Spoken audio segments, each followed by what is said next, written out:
dikasih oleh Tuhan, bersyukur kepada Tuhan kalau hari ini kita boleh kembali lagi bersama-sama di gereja kita. Kita mau memuji Tuhan, menyembah Tuhan. Kita mengangkat satu pujian kepada Tuhan. Kau yang setia, dengan apakah balas? Kita mengangkat pujian ini.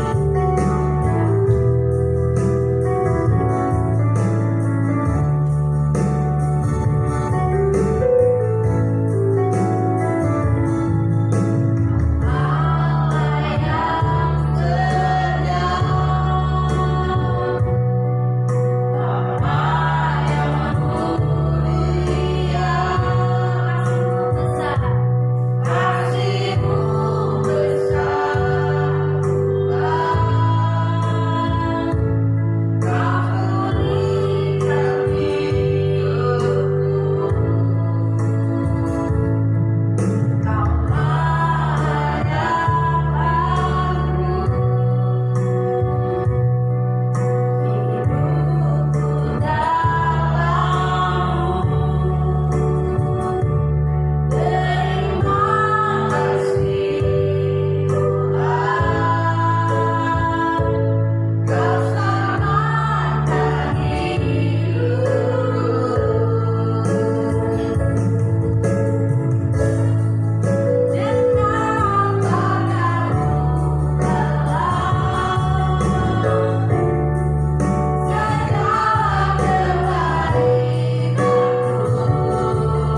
lepas hari.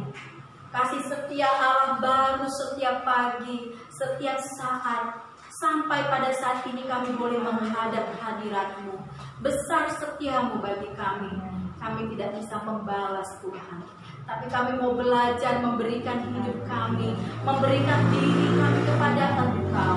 Mari biarlah pada pagi hari ini seberapapun kami jemaat Tuhan, kami menghadap hadirat-Mu, kami naikkan syukur kami naikkan pujian kami naikkan penyembahan kami Tuhan.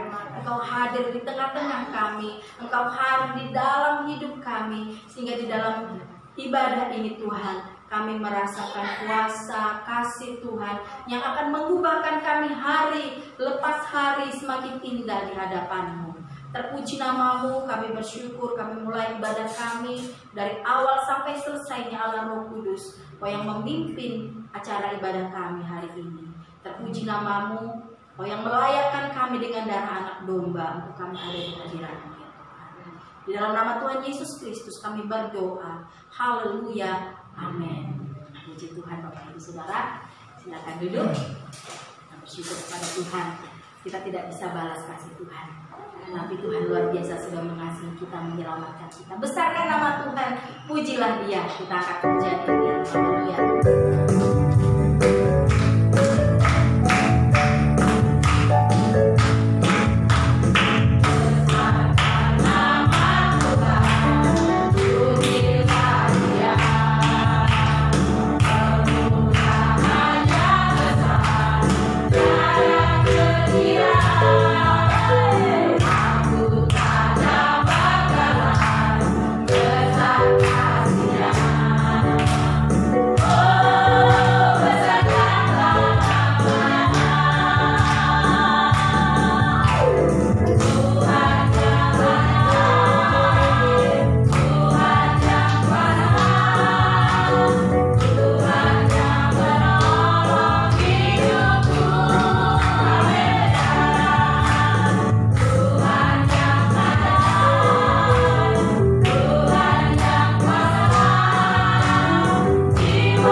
Di wajah Bapak Ibu Saudara. Ayo kita nyanyikan pujian ini dengan bangsa sendiri. Haleluya. Kita nyatakan syukur kepada Tuhan. Kita tidak bisa balaskan Dia, tapi kita mau berbuat terbaik bagi Tuhan. Haleluya.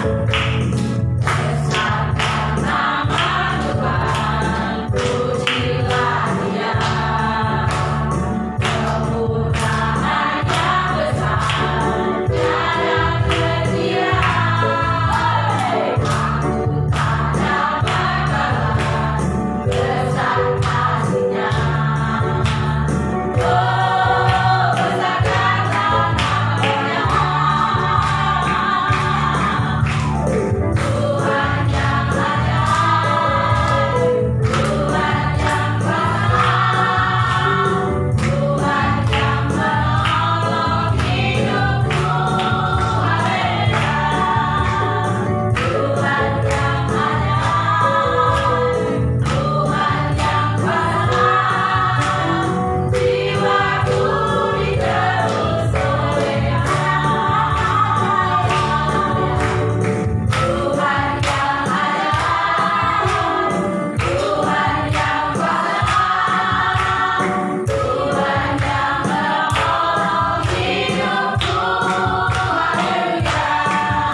Firman Tuhan, menyenangkan hati Tuhan lebih dari segalanya. Haleluya.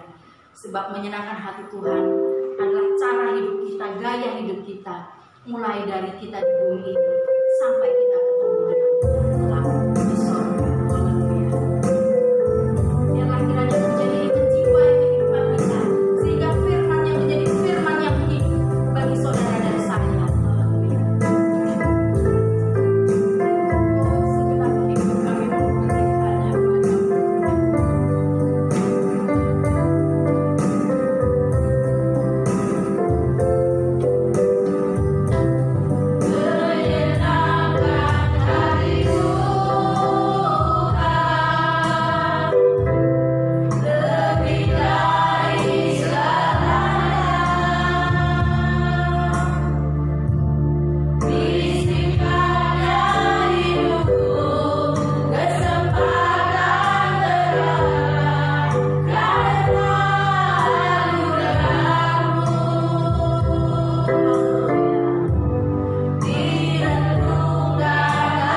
Bapa di surga, dalam Tuhan Yesus, terima kasih pada kesempatan yang indah pagi hari ini yang Tuhan berikan kami boleh bersama memuliakan nama-Mu di kesempatan ini.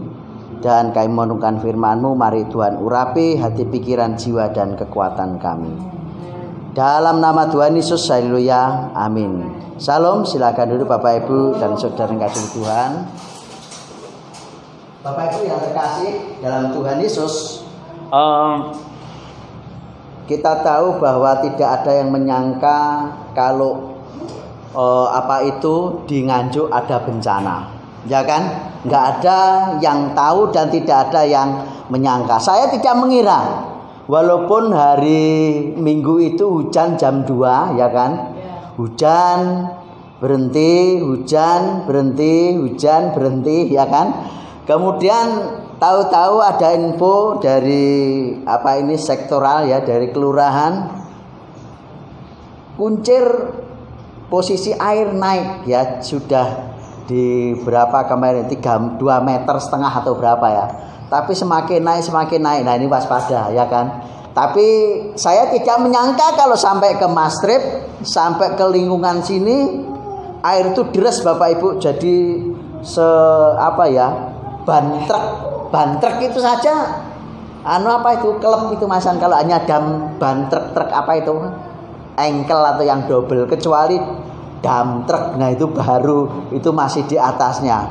Bapak Ibu yang dikasih di dalam Tuhan Yesus Kristus, tidak ada menyangka kalau ada korban jiwa sedemikian banyak, 19 jiwa meninggal dan 3 tertemukan masih dalam keadaan hidup.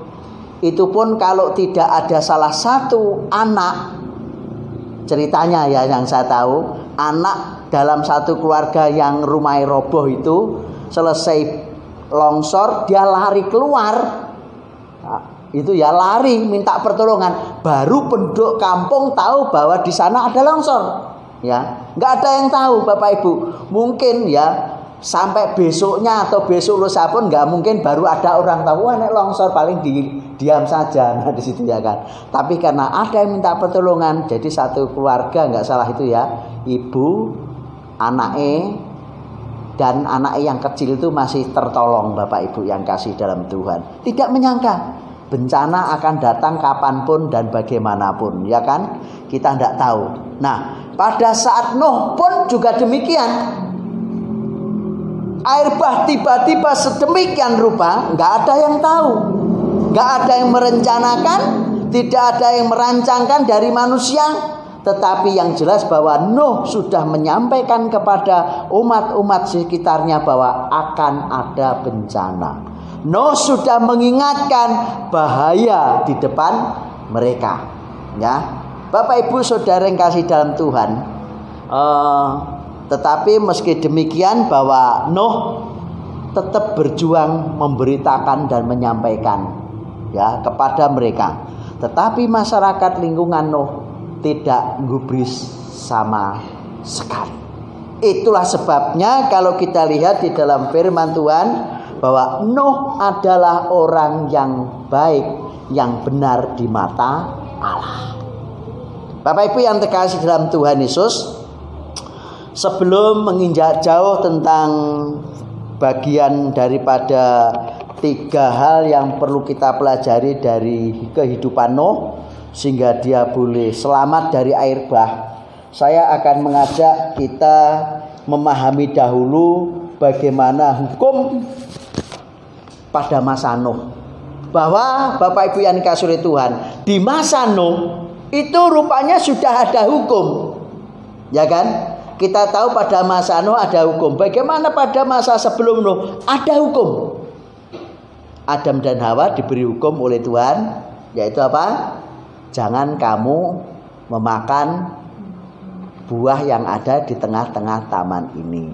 Artinya sebenarnya adalah berbicara tentang ketaatan Adam dan Hawa kepada Allah. Sejauh mana? Nah di situ.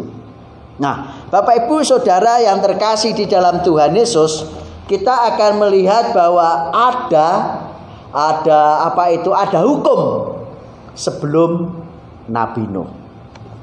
Mari kita lihat Nah, sawari Bapak Ibu yang kasih Tuhan, ini adalah gambar pohon roboh, ya pasti ya kan, sudah kelihatan ya kan. Tolong Bapak Ibu kalau bepergian, usahakan kalau musim hujan atau habis hujan atau sedang hujan, usahakan jangan melalui satu jalur yang pohonnya besar-besar, ya. Segini itu terhitung besar sudah. Kenapa? Kalau roboh bisa membuat fatal siapapun. Yang kedua, waspada.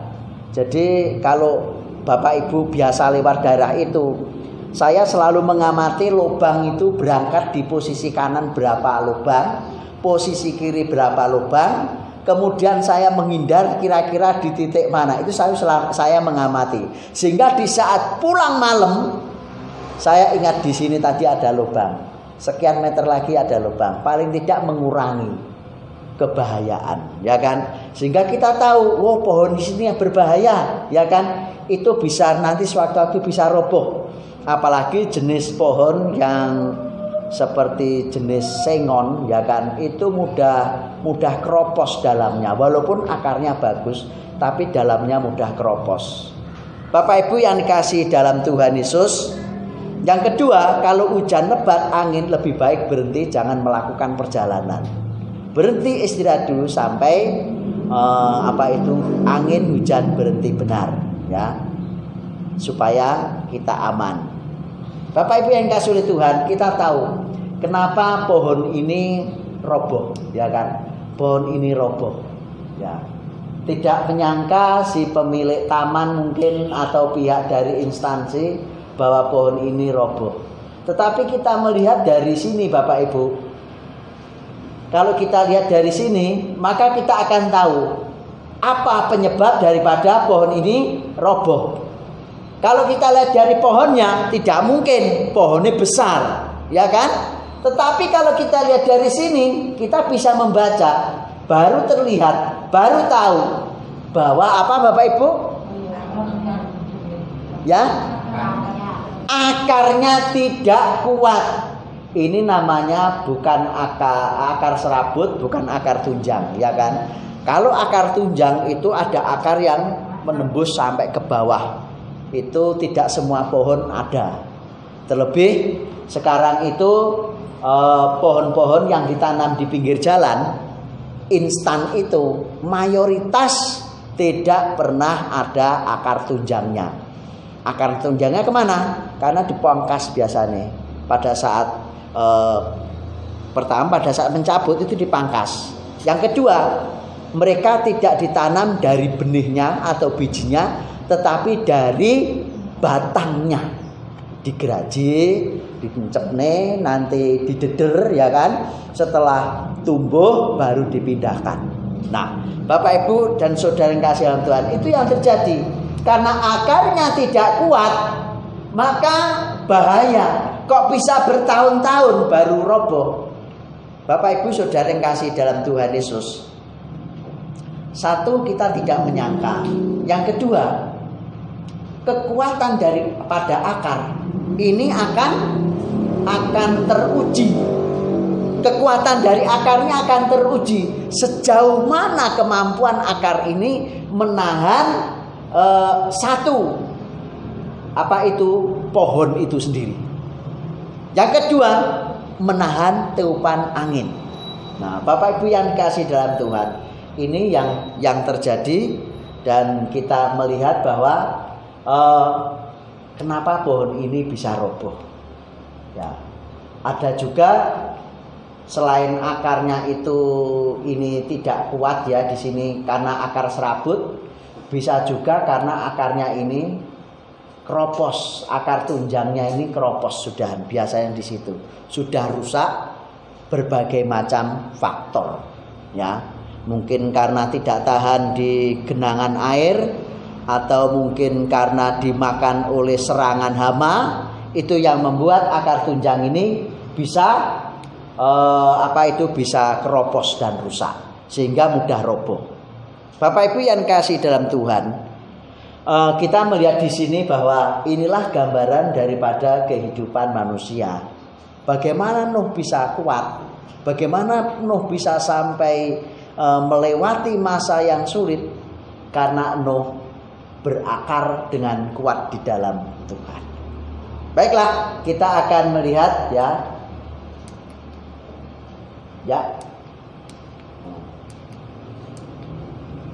7 hukum sebelum hukum Taurat. Saya akan mengajak kita untuk tahu 7 hukum sebelum hukum Taurat. Rupanya ada hukum sebelum hukum Taurat. Saya dulu berpikir, hukum apa ya sebelum hukum Taurat? Apakah ada hukum sebelum Taurat? Dan Bapak Ibu yang dikasihi dalam Tuhan, kalau kita tidak banyak merenungkan firman Tuhan, kita tidak akan tahu apa yang terjadi sebelum hukum Taurat. Kebanyakan kita taunya adalah hukum Taurat. Dan hukum Taurat itu rupanya hukum yang hanya dikenakan kepada orang-orang ahli Taurat, orang Yahudi dan Israel. Tidak berlaku bagi orang non-Israel. Ya, tidak berlaku. Nah, itulah sebabnya di sini ada 7 hukum sebelum hukum Taurat. Ya. Nah, 7 hukum bagi keturunan Nuh atau disebut yaitu Mitvot Bene Noah, ya kan? Ini adalah 7 hukum bagi keturunan Nuh. Nuh itu tidak dikategorikan sebagai bangsa Israel, Bapak Ibu. Jadi sebelum bangsa Israel. Kan generasinya awal bangsa Israel adalah pada masa siapa? Bapak siapa? Bapak orang beriman siapa? Abraham, ya kan? Dari awalnya dari situ. Nuh ini sebelum masa Abraham. Masa Abraham dimulai Kejadian pasal 12. Nah, Bapak Ibu Saudara yang terkasih di dalam Tuhan Yesus, di sini kita melihat ada hukum bagi keturunan Nuh yang artinya adalah orang-orang yang tidak masuk dalam kelompok bangsa Israel. Saya akan mengajak kita Kejadian pasal 9 ayat 1 sampai 7. Kita baca Kejadian 9 1 sampai 7. Perjanjian Allah dengan Nuh. Lalu Allah memberkati Nuh dan anak-anaknya serta berfirman kepada mereka, beranak cuculah dan bertambah banyaklah serta penuhilah bumi. Akan takut dan akan gentar kepadamu segala binatang di bumi dan segala burung di udara, segala yang bergerak di muka bumi dan segala ikan di laut. Ke dalam tanganmu lah semuanya itu diserahkan. Segala yang bergerak, yang hidup akan menjadi makananmu. Aku telah memberikan semuanya itu kepadamu, seperti juga tumbuh-tumbuhan hijau. Hanya daging yang masih ada nyawanya, yakni darahnya, jangan kamu makan. Tetapi mengenai darah kamu, yakni nyawa kamu, aku akan menuntut balasnya. Dari segala binatang aku akan menuntutnya, dan dari setiap manusia aku akan menuntut nyawa sesama manusia. Siapa yang menumpahkan darah manusia, darahnya akan tertumpah oleh manusia, sebab Allah membuat manusia itu menurut gambarnya sendiri. Dan kamu beranak cuculah dan bertambah banyak, sehingga tak terbilang jumlahmu di atas bumi. Ya, bertambah banyaklah di atasnya. Nah, ini dasar daripada ringkasan hukum ketujuh hukum sebelum hukum Taurat, atau tadi disebut Mitvot Bene Noah, ya, Mitvot Bene Noah. Nah, Bapak Ibu yang dikasihi dalam Tuhan Yesus, apa itu hukumnya? Di sini tertera sedemikian. Mungkin kalau kita tidak banyak waktu atau kita tidak mencermati dengan bijaksana, kita tidak akan menemukan. Saya pun juga baru memahami, Bapak Ibu, ya kan? Yang pertama adalah hukum pelarangan pelanggaran seksual. Artinya apa? Seks bebas, ya kan? Nah, pada akhir zaman di dalam Timotius 2 Timotius 3 itu bagaimana keadaan manusia pada akhir zaman, ya. Pelanggaran moral, ini berbicara tentang pelanggaran moral, itu terjadi dan semakin hebat di dunia ini. Tantangan luar biasa di dalam dunia ini, ya kan? Kalangan anak SD, SMP, ya. Itu kalau Bapak Ibu melihat berita-berita itu sangat mengerikan sekali, ya kan? Bahkan sampai ada namanya bunuh-membunuh karena kasus moral, ya kan? Kasus moral. Baik itu langsung maupun tidak langsung moralnya, ya kan? Baik itu contoh kasus moral ini di sini sebenarnya luas, Bapak Ibu, ya kan? Luas. Bapak Ibu melihat di televisi atau melihat di YouTube berita-berita itu, ya kan? Itu banyak sekali dalam hal ini. Saya dalam hal ini saya banyak melihat itu di kelompok-kelompok polisi yang operasi-operasi. Nah, itu saya sering melihat di sini, ya. Itu. Karena apa? Sering melakukan operasi di tempat-tempat kos-kosan kayak semacam itu, ya. Itu. Yang kedua, hukum pelarangan pembunuhan. Hukum pelarangan pembunuhan. Di sini sudah kita lihat tadi, ya. Ayat yang kelima, tetapi mengenai darah kamu, yakni nyawa kamu, aku akan menuntut balasnya. Bukan hanya di saat si A dibunuh si B, Tuhan menuntut, tetapi Tuhan akan menuntut bahkan binatang yang membunuh manusia si B sekalipun. Begitu luar biasanya Tuhan itu memberikan hukum, ya kan? Dan juga perlindungan kepada setiap orang yang melakukan pelanggaran terhadap hukum ini. Membunuh, ya kan? Bahkan bukan hanya membunuh daripada orang, tetapi juga binatang membunuh orang pun Tuhan akan menuntut nyawanya. Artinya sebenarnya apa itu, ya Bapak Ibu yang dikasihi dalam Tuhan Yesus, sedemikian rupa Tuhan perhatiannya terhadap manusia, bahwa manusia itu adalah gambaran daripada Allah, ya kan? Manusia diciptakan segambar dengan Allah, luar biasa. Begitulah kenapa Tuhan sangat mencintai kita, karena begitu besar kasih Allah akan dunia ini, sehingga Ia mengaruniakan Anak Tunggal supaya setiap orang percaya kepadanya tidak binasa, melainkan beroleh hidup yang kekal. Itulah kecintaan Tuhan kepada kita. Itulah perhatian Tuhan kepada kita. Bahkan pengorbanan Tuhan kepada kita. Yang kedua, yang ketiga, hukum pelarangan pencurian. Bapak Ibu yang dikasihi oleh Tuhan, rupanya hukum pelarangan pencurian bukan berlaku ada mulai dari hukum Taurat, tapi pada masa ini sudah ada, ya kan? Pada masa Nuh sudah ada. Di dalam Kejadian ini sudah terlihat tertuntaskan. Nah, yang keempat, hukum pelarangan penyembahan berhala, ya kan? Jangan dipindah dulu, Mas, ya. Hukum pelarangan penyembahan berhala. Kenapa? Bapak Ibu yang kasih dalam Tuhan, ini hampir segaris dengan hukum Taurat, ya kan?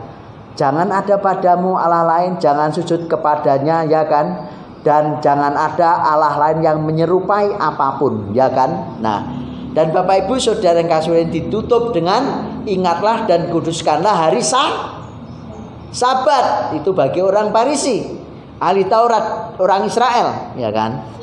Bapak Ibu yang kasih dalam Tuhan Yesus, pelarangan penyembahan berhala. Kenapa?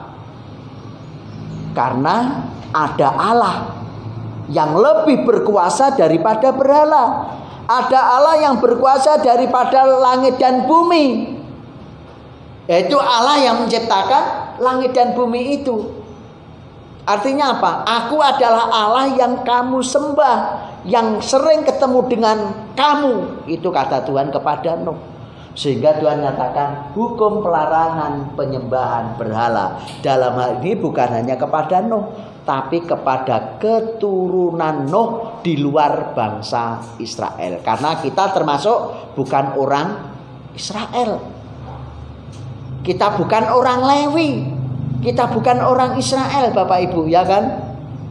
Jadi makanya jangan sampai ada selain orang Israel, suku Lewi atau suku Israel mengaku-ngaku diri Lewi, mengatasnamakan firman Tuhan, ya kan?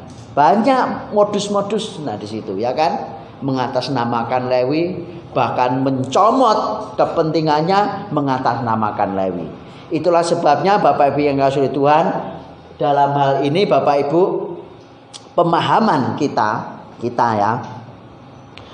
Saya sering pakai kaos yang namanya tulisannya Yerusalem. Saya dikasih tulisan Yerusalem. Tujuan saya apa kalau saya keluar pakai kaos Yerusalem? Saya ingin menerjemahkan ben orang tanya, kok belum ada yang tanya sampai saat ini, gitu loh, ya kan? Biasanya kalau orang di luar kita kan latah, ya kan? Wih, wong iki berarti bolone wong Yahudi, wong Israel. Nah, justru biar nunggu itu kok belum ada yang tanya sampai saat ini, Bapak Ibu, ya kan? Sebab saya akan terjemahkan bahwa Yerusalemnya orang Kristen beda dengan Yerusalemnya orang Israel. Ya kan? Makanya kalau kita ke Israel bukan tujuan utama. Walaupun di sana disebut tanah suci sekalipun. Bukan tujuan utama. Ya kan? Bapak Ibu Saudara yang kasih dalam Tuhan Yesus. Saya pernah ditanyai sama teman atau siapa itu.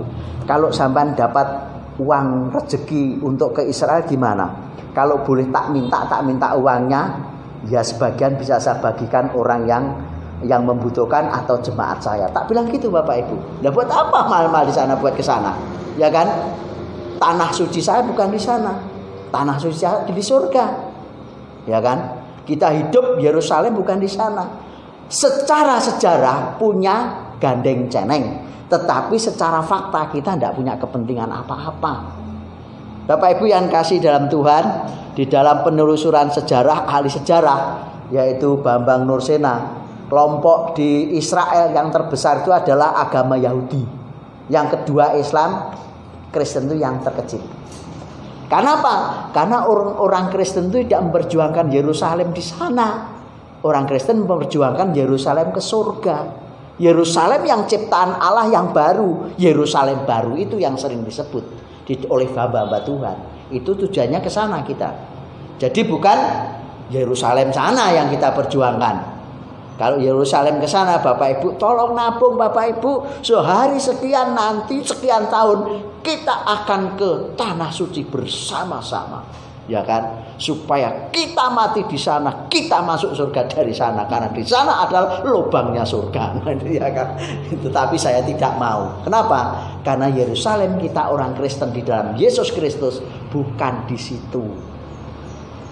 Nah, berbahagialah Bapak Ibu kita, ya kan? Tidak harus berjuang ke sana. Karena banyak yang pelanggaran-pelanggaran semacam ini sampai harus pulang, sampai apa istilahnya? Israelisasi, ya kan? Atau isme, ya kan? Semua atribut harus dari Israel. Semua minyak harus dari Israel. Gelang cincin pun kabeh kudu dari Israel, Bapak Ibu, ya kan? Semacam itu. Padahal Tuhan Yesus tidak katakan demikian, ya kan? Firman Tuhan tidak berkata demikian. 5. Hukum pelarangan menghujat nama. 1. Ini jamak, baik nama Allah. Jangan menghujat nama Tuhan dengan sembarangan atau memperkatakan Tuhan dengan sembarangan, Bapak Ibu, ya. Jadi artinya apa? Menghina Tuhan, meremehkan Tuhan, ya kan? Itu jangan sampai. Yang kedua, otomatis nama sesama. Lek orang Jawa itu, saya itu gini, lebih gamblangnya orang Jawa. Bapak Ibu pasti punya nama julukan waktu kecil. Ya kan? Pasti punya nama julukan selain nama Bapak Ibu yang sebenarnya. Itu kadangkala dimunculkan bukan karena kepentingan si nama Bapak Ibu, tapi apa? Ejaan terhadap Bapak Ibu. Ya kan? Contoh ya kan, Bapak Ibu kalau manggil anak umpamane anake dhewe manggil ora namanya sebenarnya dipanggil gendut gendut. Coba bayangkan, apakah namanya gendut? Kan namanya sudah baik. Ya kan? Itulah termasuk kalau di PPA paham itu namanya sebenarnya apa namanya Bapak Ibu? Apa itu SPA yang berkaitan dengan SPA itu? Pembulian. Nah, coba Tuhan Allah kita juga akan begitu kan Bapak Ibu, membuli nama Tuhan Allah kita, ya kan, membuli semacam itu, gak bagus, ya kan. Panggillah yang sebenarnya, panggillah yang apa namanya. Saya tidak biasa dari dulu memanggil orang bukan nama yang sebenarnya. Kenapa Bapak Ibu yang dikasih oleh Tuhan? Karena saya tidak tahu dan tidak penting bagi saya. Ya kalau terima, kalau nggak terima, ya kan? Nah, kemudian Bapak Ibu di sisi lain itu menjadikan anak tersebut kasihan ke depannya, ya. Sudah dijelaskan SPA-nya masing-masing yang di PPA, ya kan? Nah, di situ. Nah, Bapak Ibu yang dikasih oleh Tuhan, disinilah pelarangan, hukum pelarangan menghujat nama, membuli, ya kan? Dulu pada saat saya masih kecil, saya ikut Tuhan pertama kali tahun 76. Saya itu mulai ikut sekolah minggu. Terus pada saat itu pernah tak kasih tahu ya, kilo anaknya Pendito Durno. Nah ya kan, ya kan. Nah, Bapak Ibu yang dikasih oleh Tuhan, ya saya diam saja. Saya tahu bahwa saya orang Kristen karena pimpinan saya adalah pendeta. Dia mengatakan bahwa iki lo anaknya Pendito Durno, ya kan? Gak taunya pernah tak sampaikan toh selang 3 atau 4 lama itu ya. Saya SMA baru belum SMA, SMP.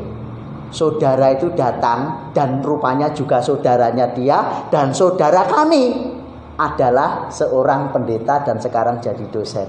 Ya, kelakep mulai saat itu Bapak Ibu, ya kan? Saya diam saja. Saya sampai sekarang ingat, iki mbok Atin ki sing ngelokne aku anake Pendito Durno ning Sorwit Kembang. Ingat saya. Ya itu. Bapak Ibu saudara yang kasih dalam Tuhan. Nah, di situ rupanya keluarganya juga dari Banyuwangi sama-sama Bapak Ibu sebenarnya, ya, karena tidak mengerti sama sana ada yang Kristen, ya ada yang pendeta juga. Nah, jadi disinilah hukum pelarangan menghujat nama Tuhan, nama sesama, ya kan? Di situ. Di delik hukum pasti ada orang yang tidak terima gara-gara namanya tidak disebut dengan sebenarnya, ya kan? 6. Hukum pelarangan mengkonsumsi daging binatang hidup. Ini biasanya terjadi kepada orang-orang yang pada zaman dulu itu mungkin ada saja orang seperti bakul jamu atraksi itu loh Bapak Ibu, ya kan? Binatang langsung dipuangan. Ini yang dimaksudkan di sini. Memang benar-benar artinya ke sini. Hukum pelarangan mengonsumsi daging binatang hidup. Jadi coba binatang saman cokot lah, disamplak ya kan, diseletak ya kan. Tetapi di sini artinya bahwa daging binatang itu tidak disembelih dulu, ya kan? Tidak disembelih langsung dimakan, cetuk dimakan, ketemu langsung dimakan begitu saja, ya kan? Akhirnya seperti apa? Seperti binatang memangsa binatang di situ. Binatang yang hidup. Bapak Ibu yang kasih Tuhan, mulai disinilah bahwa Tuhan melakukan mengizinkan manusia memakan daging, boleh makan daging. Berbahagialah Bapak Ibu, di sini kita tidak termasuk seperti ahli Taurat dan Farisi. Tapi bagi Bapak Ibu yang siap, jangan siapa yang masih suka makan daging babi di sini?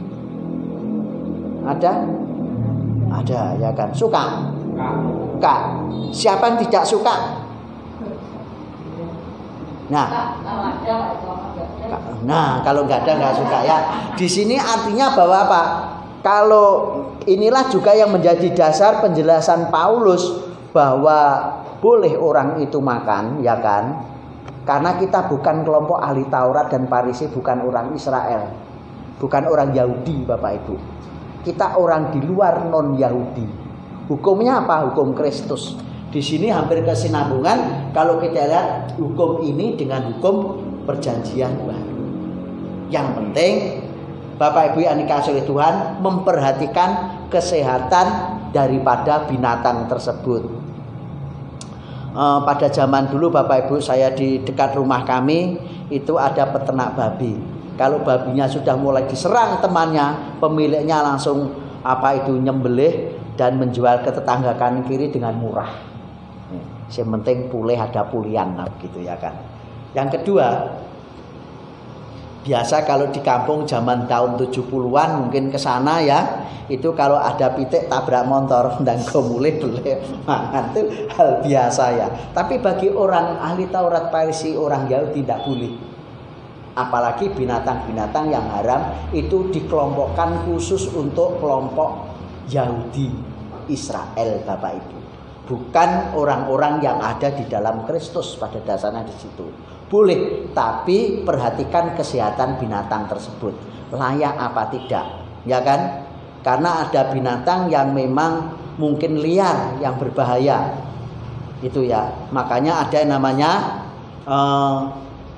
pusat pemotongan hewan. Di situ sebenarnya ada pemeriksaan hewan sebelum disembelih. Bukan, jangan Bapak Ibu ikut-ikutan menyebutkan tempat pembantaian. Jangan, ya. Pembantaian itu manusia Bapak Ibu, ya kan. Kalau pemotongan itu adalah hewan, pemotongan hewan. Nah, banyak orang kulo mae kilene pembantaian niku lho Pak. Waduh, mengerikan sekali ya pembantaian. Nah, yang terakhir, yang ketujuh, hukum untuk mematuhi sistem peradilan. Nah, ini berarti ada sistem pemerintahan dimulai dibangun, mulai dibentuk. Jadi ada aturannya, ada undang-undangnya, apalagi di dalam gereja ya. Jadi ada aturannya Bapak Ibu, semua ada aturannya. Sistemnya sudah mulai dibentuk yang diberikan Tuhan kepada Nuh. Hukum untuk mematuhi sistem peradilan. Bapak Ibu Saudara yang kasih dalam Tuhan, peradilan itu tidak harus yang namanya diadili, tetapi pasti ada yang namanya undang-undangnya ya, demikian dan sekian bagaimana itu ada. Contoh gampang ya kan, sepeda motor Bapak Ibu sudah waktunya bayar pajak apa belum? Sudah bayar pajak apa belum? Jangan sampai telat. Jadi disinilah perundang-undangannya ini dimasukkan ada di sini ya kan, mematuhi sistem peradilan. Oh ditilang, oke masih bagus ditilang ya kan. Nah nanti kalau sampai ada pemberlakuan pamannya sepeda motor mati 2 tahun tidak bisa digunakan, ya bisa digunakan mungkin di sawah saja kalau di sini ya kan. Nah di situ. Nah Bapak Ibu yang kasih Tuhan, semua sudah diatur dengan undang-undang. Maka dari itu mari kita memahami semuanya ini. Dan Bapak Ibu yang kasih Tuhan, sekali lagi inilah hukum, 7 hukum sebelum hukum Taurat untuk keturunan Nuh di luar ahli Taurat, Farisi dan bangsa Israel Yahudi. Ya, ini yang kita kalau kita baca di dalam hal ini gandengannya dengan perjanjian baru ke sana nyambung. Tapi kalau ini kita gandengkan dengan perjanjian dari mulai Taurat gak nyambung, bertentangan, ya kan? Karena di sana di situ ditentukan tidak ada pembatasan namanya makan daging apa. Babi boleh, nggak ada ketentuan haram dan tidak haram. Adalah berbahaya apa tidaknya si binatang tersebut, ya kan? Di situ. Dan Bapak Ibu yang kasih Tuhan, kita pelan-pelan nanti dari minggu ke minggu kita belajar bagaimana Nuh itu mempersiapkan diri menyongsong kedatangan Tuhan. Tuhan Yesus memberkati. Bapa di surga, terima kasih kebenaran firman-Mu pada pagi ini meteraikan di dalam hati, pikiran, jiwa dan kekuatan kami. Dan Tuhan, biarlah ini menjadi soko guru di dalam pribadi kami masing-masing, di dalam hati kami mengiring akan Engkau ya Tuhan Yesus. Di perkembangan zaman, di penghujung zaman, di akhir zaman ini ya Tuhan. Supaya kami siap dan belajar seperti Nuh sehingga siap menyongsong kedatangan Tuhan yang kedua kalinya. Terima kasih Tuhan Yesus, terima kasih. Pakailah kami Tuhan menjadi alat-Mu dimanapun kami berada. Terima kasih ya Tuhan. Kami serahkan ya Tuhan Yesus akan Bapak Ibu Saudara kami dalam tangan kuasa-Mu yang sakit saat ini. Bu Febri, Noel, Tuhan jamah dalam kuasa darah-Mu Tuhan kami Kristus. Pak Rubianto, Tuhan jamah dengan kekuatan dan kuasa-Mu supaya boleh sehat sehingga boleh bersama bagi kemuliaan-Mu. Kami serahkan rumah tangga, pekerjaan, kekuatan dan kesehatan di dalam Kristus Yesus. Kami serahkan Bapak Ibu Saudara kami ya Tuhan Yesus, baik yang saat ini tidak bisa bersama dengan kami serahkan dalam kuasa-Mu. Pimpin hati pikiran oleh Roh-Mu yang kudus sehingga boleh menikmati kebenaran firman Tuhan melalui YouTube ya Tuhan Yesus yang kami miliki ya Tuhan. Terima kasih Tuhan Yesus, terima kasih Bapa.